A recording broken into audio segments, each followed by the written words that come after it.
So I'm here today talking with Joe from Virginia. Joe is a miner, a Bitcoin miner, that is. I think it's really interesting to get the perspective of different people who are just involved with Bitcoin in various ways, including by mining. Joe, welcome to Let's Talk Bitcoin, first of all. Thank you for having me, Stephanie. I first met you when you contacted me through the show, and you said that you are thinking about getting some Bitcoin mining hardware from KNC Miner, which is, well, actually right now it's the only company that has shipped certain devices. I think it's the 24 or 28 nanometer ASICs with those kind of specs. And they've got the fastest hardware out there right now. But you didn't know that back in June when you first emailed me and you said, "Hey, Stephanie, what do you think about this? Do you think this is going to be worthwhile to get this hardware?" Because of course at that time it was on pre-order.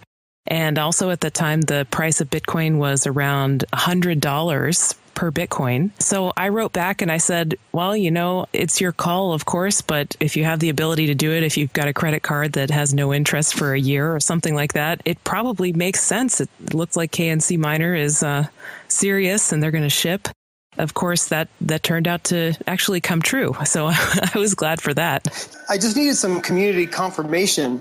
The mining experience has been interesting. I'm by no means a coder, an expert. I'm just a regular guy who just got interested in Bitcoin and just threw my head into this and took a risk, and it seemed to pay off. Although in hindsight, I probably should have just bought the Bitcoin. But who knows, what's going to happen or what did happen. Hindsight is 2020. They're making nice heaters right now because my house is really cold, so I don't have to use the heat.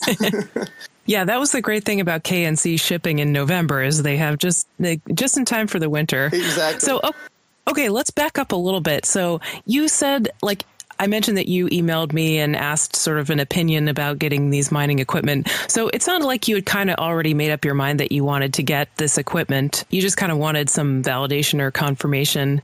Tell me about your decision process. What were you thinking in June about whether I should buy this equipment? It was a huge speculation. At the time in June, I think Bitcoin was around 100, and it had just gone up, of course. And, I was thinking, it's probably going to stay 100. And if difficulty remains approximately the same, probably make a lot of money. But, and then as time went on in August, September, I got pretty nervous, difficulty going up. And then October rolled around and difficulties going up. And yeah, and Bitcoin price was staying the same, right? Because those are those are kind of the two wild cards, right? The difficulty of the Bitcoin network. So that is how many Bitcoins can you mine with a certain amount of hashing power? And then also, what is the price of each Bitcoin? And that matters if you're not going to hold on to them necessarily, but you're going to use the Bitcoins that you mine to pay off your investment in the mining software. Exactly.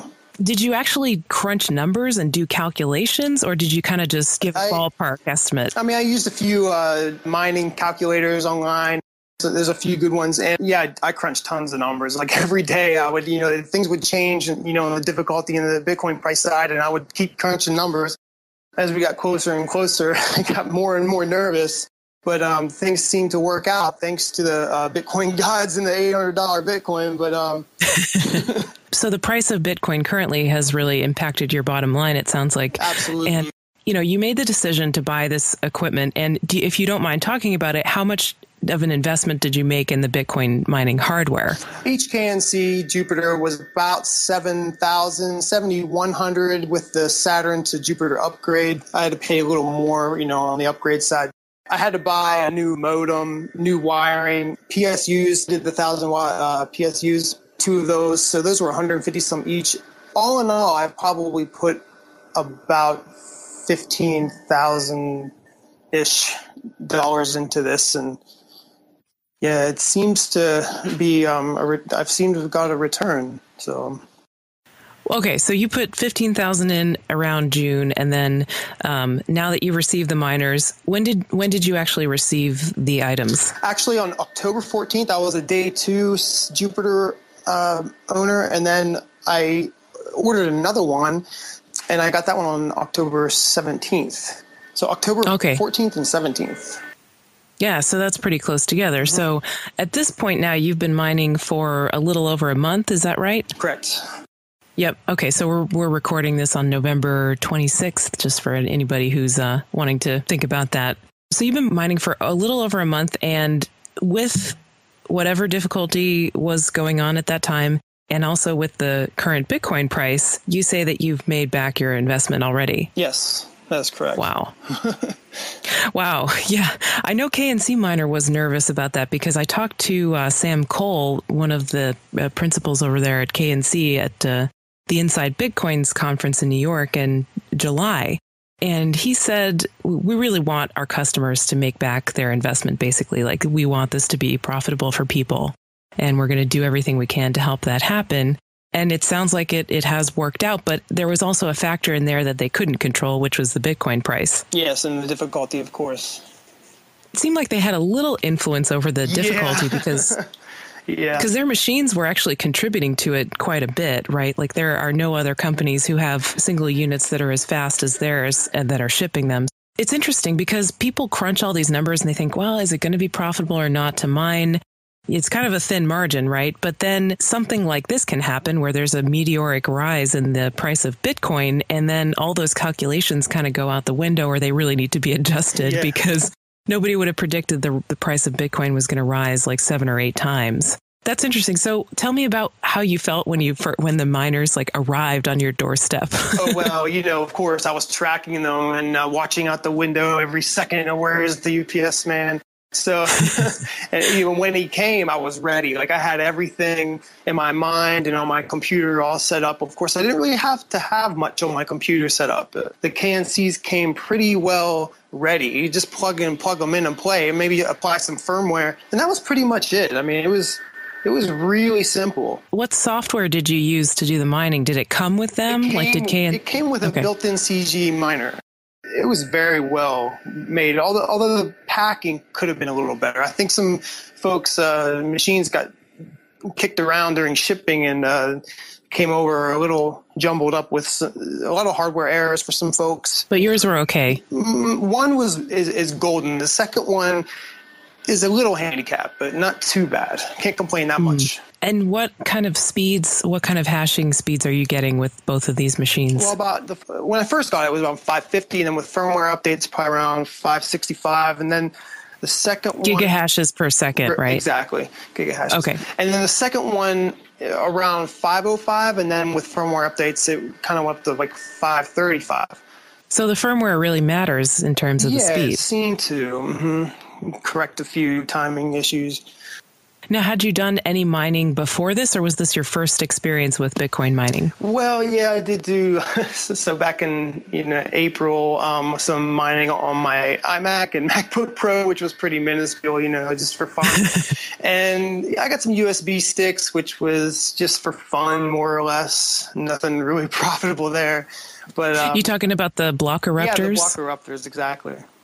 Okay, so those were, if I recall correctly, about 300 megahashes per second. So those are 1,000 times. No, not 1,000 times. Help me out here. How much slower are those? Oh, well, 300 megahashes. So it takes about 3 of them to get 1 gigahash, which was when they first came out. It was like, oh, wow, look at this. And then all of a sudden difficulty went boom. And then everybody kind of got, nothing really out of them. So So those are 1,000 times slower than the Jupiter machines. Oh, yeah, much, much, much slower.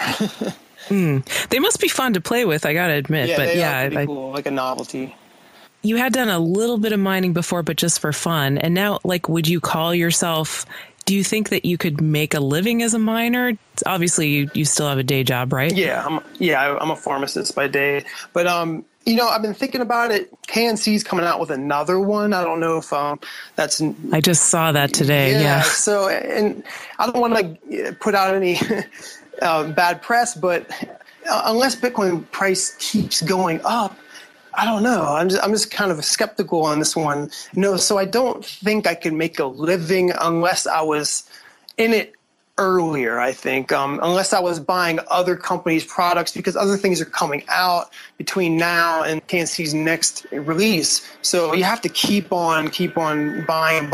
I think it gets to a point for the personal individual, you got to make a decision to put the brakes on, because you can get in over your head and all of a sudden just have a house full of mining equipment and right. And have the air conditioning bill through the roof.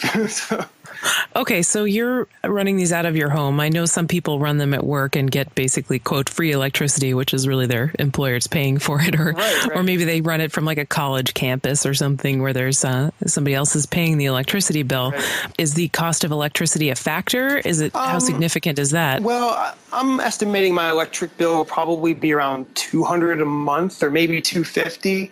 And considering Bitcoin prices at the moment, and, the hashing power, that's really insignificant. I mean, I make that back in less than a day. So wow, I'm not really too worried about that part. I am curious about what it's going to be. I haven't received my first bill yet. It should be coming any day now. Electric company's probably wondering what I'm doing. So yeah, well, I guess that could be a concern because it's not out of this world. And a lot of people who are into Bitcoin are, some might say, paranoid libertarian types, but it's not paranoia if you're right? Yeah, exactly. But some people, it's not out of this world to think that the cops might see like a high electric bill and think, oh, is this person having a grow up or something like that? Yeah. Another point I'd like to bring up is the taxes. I actually called my CPA today. She didn't have any clue what I was talking about. I called her up and I said, have you ever heard of Bitcoin? And she's like, what? So I just said, Google it. I wasn't trying to, I kind of used the analogy of digging for gold in your backyard and selling it. So that's something that I'm really, really worried about, is just selling on the exchanges and then, the bank's going, what are you doing? So I'm really taking a serious effort in keeping my papers and books all straight. I have an Excel file all set out with what I spent on mining and what I'm selling, and trying to keep it all straight and on the up and up, because an honest man has nothing to hide. It's hard to know because you don't know what the rules are or what you're going to be expected to report on taxes or whatever from mining. And this is all kind of a new area. So I'm really curious to see how that plays out. I mean, I've seen some ideas of, what to do about Bitcoin taxes, but it could be different for miners. I mean, it could be, who knows? I mean, it's kind of weird because Bitcoins are already there. We're just getting them. We're just going to get them. I mean, it's not like we're creating them. They're already created, but they're not solved, so to speak. It's like, it is a real gray area. So I'm just keeping the books right, going to be on the honest, on the up and up, and we'll see what happens. And I just want to give my CPA a heads up now because she's got a couple months to research it. Yeah, right? Exactly. I wonder, because sometimes it can be such a thin margin on mining Bitcoins that I wonder if like the taxes could make or break some people if they're going to pay taxes on the Bitcoins that they mined. Could that put some people at a loss or whatever? I'm curious about that. I think that if you have a small operation, it's not going to be a big deal because I'm using Coinbase, so know your customer rules and everything. So if the information needed to be got, I'm sure the powers that be could get it. I just want to be as transparent as possible with that regards. But with the Bitcoins that I'm mining and the Bitcoin price, it's hard to hide what you're making. So, well, it's hard to hide it if you're selling it, right? But if you're not selling them, if you're just holding on to the Bitcoins, then it doesn't seem like it would be too hard to hide, right? Well, and true. if you're not selling it, you're not realizing any capital gains. True. Right? I don't think if you're holding the Bitcoin, I don't really think you need to report anything. I think it's when you sell on the exchange, when you actually make a public transaction, I think that's when you really need to be careful. I'm curious if you plan, like if the difficulty goes way up, like let's say KNC Miner comes out with a new product or some other company comes out of the woodwork and just makes a new product that's really, really fast. And the difficulty goes way up and it's no longer profitable in a couple months, let's say, aside from heating your house. Like it's spring, it's starting to warm up. You don't need to heat your house anymore. And it's no longer profitable. It's costing you more electricity than you're making in Bitcoin. Are you still going to keep running those machines or do you think you're going to turn them off? That's something that I've thought about, and that's something that I really don't know. Until I get to that point, I'll probably make a decision, but I'm thinking I'm probably going to run them for a little bit. But if I'm only making like 0.1 coins a day, I think I might still do it because, in 10 days I can get a Bitcoin. If it gets down to below 0.1 a day, I think I might have to turn them off. I mean, unless the below 0.1, that's like $100 right now. I know, exactly. So that's what I'm saying. Like, so if you're not making $100 a day, it's not worth it. If I'm not paying the electric bill, I guess it's not worth it. Because at that point it's going to be warm out. I have to run the AC a little more. So you have to weigh all these factors. You're asking beyond profitability. Like, actually, I do know people who have the strategy of, oh, well, I just got my 5 gigahash per second miner from Butterfly Labs a few weeks ago.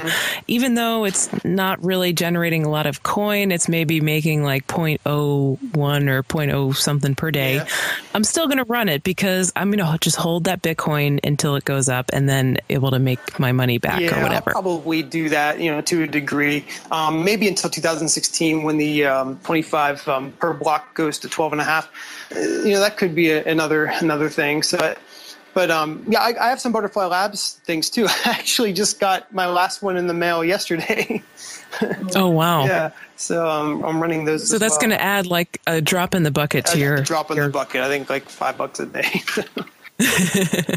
But $5 a day invested in Bitcoin could be $500 a day in a couple of years. You never know. Really, it's so unpredictable. We don't know what's going to happen. EasyDNS is the Swiss Army knife for your domain names, helping meet their customers' individual needs since 1998. EasyDNS has been an outspoken critic of SOPA and CISPA. EasyDNS was an early supporter of Bitcoin, and now they are proud to sponsor this show. Do business with a company that shares your values. Get a 13% discount when you pay with Bitcoin. Go to bitcoin.easydns.com and be sure to use discount code LTB. Hi, this is Jason King, founder at Sean's Outpost, and you are listening to Let's Talk Bitcoin. Sean's Outpost is a homeless outreach in Pensacola, Florida, and we are proudly powered by Bitcoin. To date, over 13,000 meals have been fed to the homeless in our area, all purchased with Bitcoin and through the generosity of the cryptocurrency community. Read more about us at SEANSOutpost.com. Food, shelter, Bitcoin, everybody. Sean'sOutpost.com. Where do you see mining or Bitcoin mining going in the future? Like, do you have any ideas? I do have an idea in the far future. In the near future, I don't think anybody really knows. Like within the next year, difficulty's probably going to level out. It's going to plateau. We had a big hockey stick rise, and it'll even out. I think after February. We have a little evening out right now. It's kind of leveling off, but I think it's going to spike up again with a couple other companies releasing, and then maybe level off again in the spring, and then KNC again, and it's just kind of like a little game they play. But I think after about 2040, I think at that point it's going to be so hard to mine. Assuming we get to that point and everything's good and Bitcoin's thriving and everything, I think everybody will be mining at that point because people really won't be making tons of money on Bitcoin mining at that point because there won't be any more coins to get. At that point, we'll just be verifying transactions. And the transaction fees would go to the miners, but yeah, that's minuscule compared to... It'll be minuscule, and I think everybody will have a Bitcoin miner in their kitchen at that point. Who knows what's going to happen, but I think that it'll be so mainstream at that point that everybody will have some sort of Bitcoin miner in their lives running in the background on such a level, like a 1 nanometer chip, in their phone or whatever. So that would be the ultimate in sort of decentralization if everybody had a little chips in their phones and stuff like that. Yeah, I'm with you on that. I could see some kind of technology that gets built into just devices. Like Andreas likes to say, you could mine with your light bulbs or whatever, but just some kind of technology that takes unused or idle time on electronic devices and turns it into mining power somehow. I think that would be really cool. If Bitcoin is still around at that point, maybe we'll be mining some other coin or something else. Yeah. With that in mind, I thought about pointing these miners at altcoins. Oh yeah, thanks for bringing that up. Tell me more about that. Well, there's a PP coin and there's a few other SHA 256 coins out there that I could mine probably solo on a pretty good basis. And the prices of those have been going up as well. It's really amazing. And scary at the same time, but why is it scary? I don't, because they just go up so fast, and I just don't know what to expect in the future from these things. Are they gonna crash and then come back up, just kind of like Bitcoin did? There's going to be a crash and are they going to go back? Who knows? It's just so unpredictable. To be specific, PP coin I think is around $2 to $4 right now. Nova coin went up to like 17. Yeah. And Litecoin's up to 14. Of course, you can't mine that with the KNCs. I know Litecoin's a crypt basis, so I would have to get Bitcoins and buy Litecoins. As far as mining goes, I really don't know. I haven't really researched into which altcoins to mine. I think I would just point them at the one that's most profitable at the moment. So when the spring... And how easy is it to do that? Like if you get a device that's set up to mine Bitcoins, how easy is it to make it mine PP coins or Terra coins or some other coin instead? It's pretty simple, actually. If you're using a pool, you just change the miner configuration for the KNCs. You can just change the line inside in the password and just point it to your pool. To solo mine, you would just point it at your Qt client. Of course, there's some other things you have to do there to get that set up, but it's really not that difficult. I mean, have you done it? I have done it, but I haven't gotten any coins from it. I point. So you tried solo mining? I did try solo with my USB block eruptors for about 2 weeks, and I got nothing. Even with an altcoin that's relatively way less well-known or way less popular than Bitcoin, if you're using something like a block eruptor that gets a pretty decent speed, I guess, maybe for the time, you still can't get a block solo mining. Well, I calculated it out. I have 9 USB sticks, so that's about 3 giga. Wow. Yeah, that's about 3 gigahashes. And serious. Yeah. So, when I did the calculations, it's about 120-ish days or so, or 160 days, I can't remember, to get a block. I mean, on average. And of course, luck is a factor. I ran them for 20 days or so, and I wasn't getting anything. And that got me worried to am I doing this right? I guess there's a way you can test it.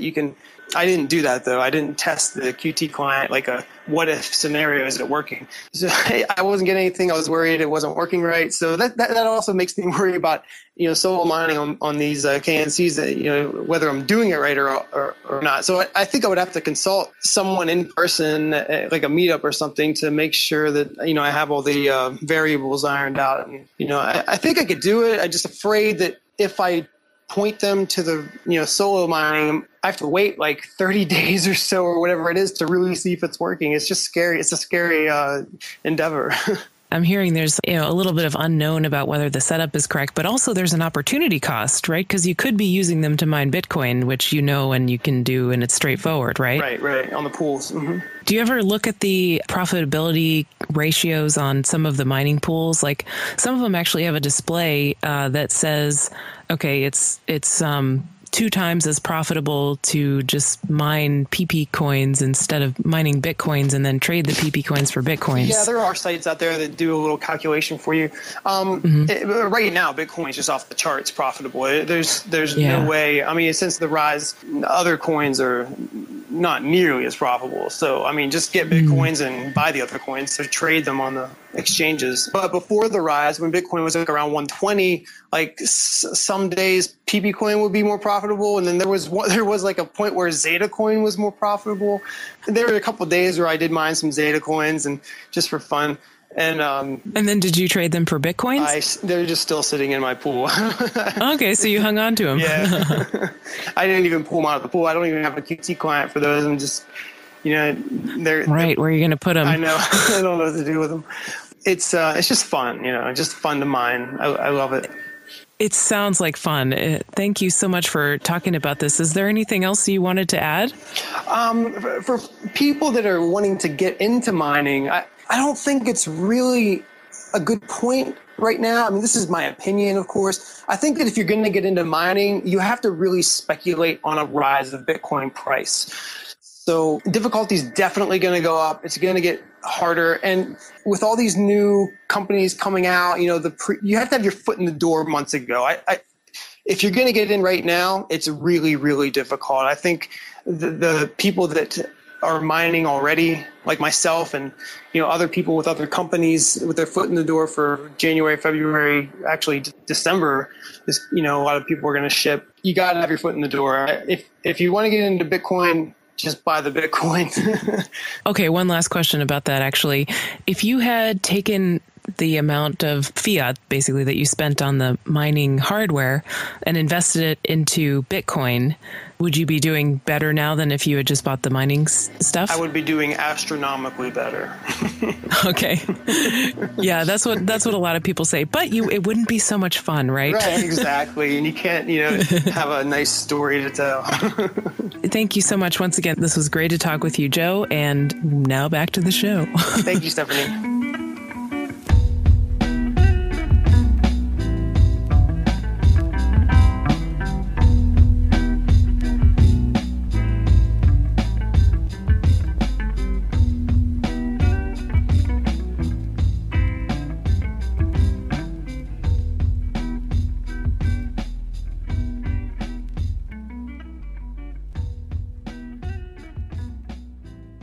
Hi, this is Jason King, founder at Sean's Outpost, and you are listening to Let's Talk Bitcoin. Sean's Outpost is a homeless outreach in Pensacola, Florida, and we are proudly powered by Bitcoin. To date, over 13,000 meals have been fed to the homeless in our area, all purchased with Bitcoin and through the generosity of the cryptocurrency community. Read more about us at seansoutpost.com. Food, shelter, Bitcoin, everybody. Sean'sOutpost.com.